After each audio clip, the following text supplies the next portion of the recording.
How to fix your sound quality for free in DaVinci Resolve with an AI filter.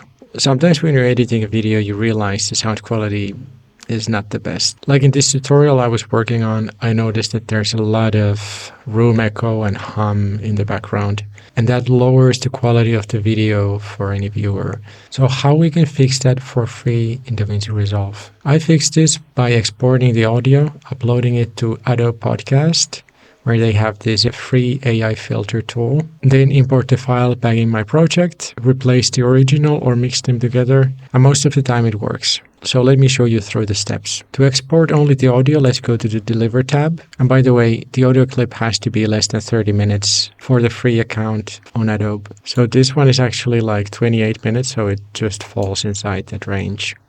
From the render settings, we give it a name. Let's call this DaVinci Shorts Tutorial Audio. And we want to uncheck this box, Export Video. So we're only exporting audio. And let's change the QuickTime into an MP3 file and click Add to Render Queue. We select the folder, let's say on the desktop. Save. And now we're ready to render. Actually, before we do that, let's go back one step, cancel, and go to Audio Normalization. Click Normalize Audio, optimize to standard, and find YouTube from the list. This way we make sure the volume is more equal across the whole video, or audio file in this case. Okay, add to render queue, replace, and render all. Okay, now the render is ready, so let's go. So the address is podcast.adobe.com/enhance. To use this, you need to create a free Adobe account, which is really easy to set up. And other than that, you simply find the file from your desktop. I have it here. I drag it on top of this box. Then it's going to upload the file, and then it's going to optimize it. This might take a few minutes. Now it's done, and we can download it. And next, we bring the downloaded WAV file into our media pool. Here, and bring it into a new mono track. Let's add one mono audio track and bring it here. And then we can listen to the audio together to see that the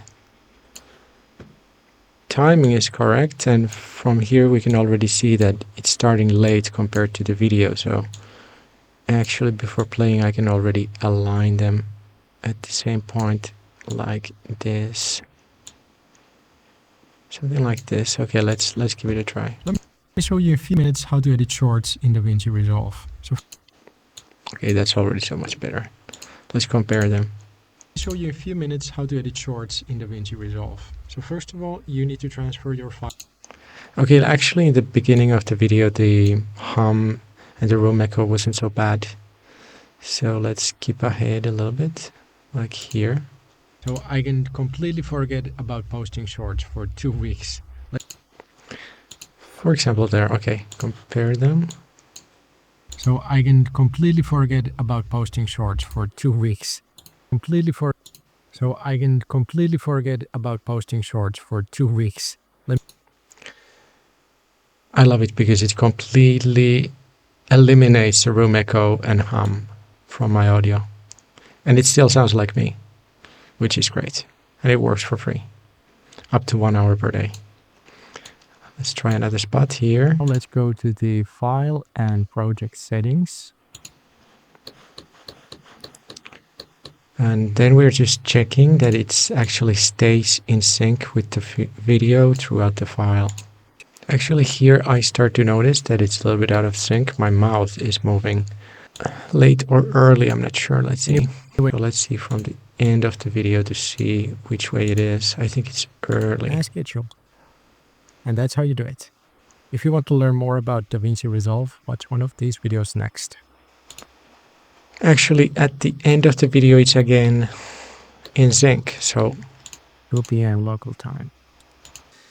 Okay, this is interesting. Just by waiting a little bit for DaVinci to process the file or something, the apparent audio sync issue is not Posting there shorts anymore. for 2 weeks.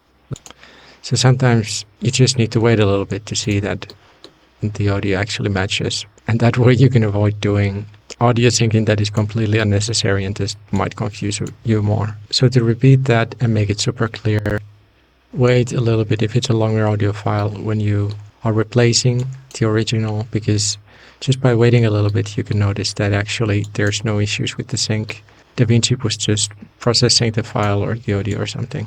Okay, now if you really want to fine-tune the sound, you can actually have the original audio on with the enhanced one and simply just lower the volume of the second track, in this case audio 2.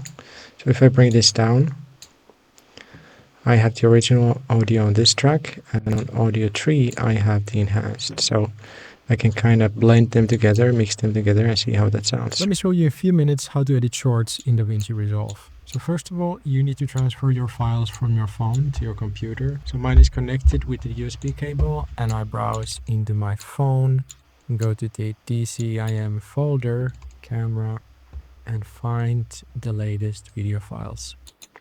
This actually works in this case because now you can also hear the clicking of the mouse and the typing of the keyboard, but it's not disruptive or annoying for the viewer.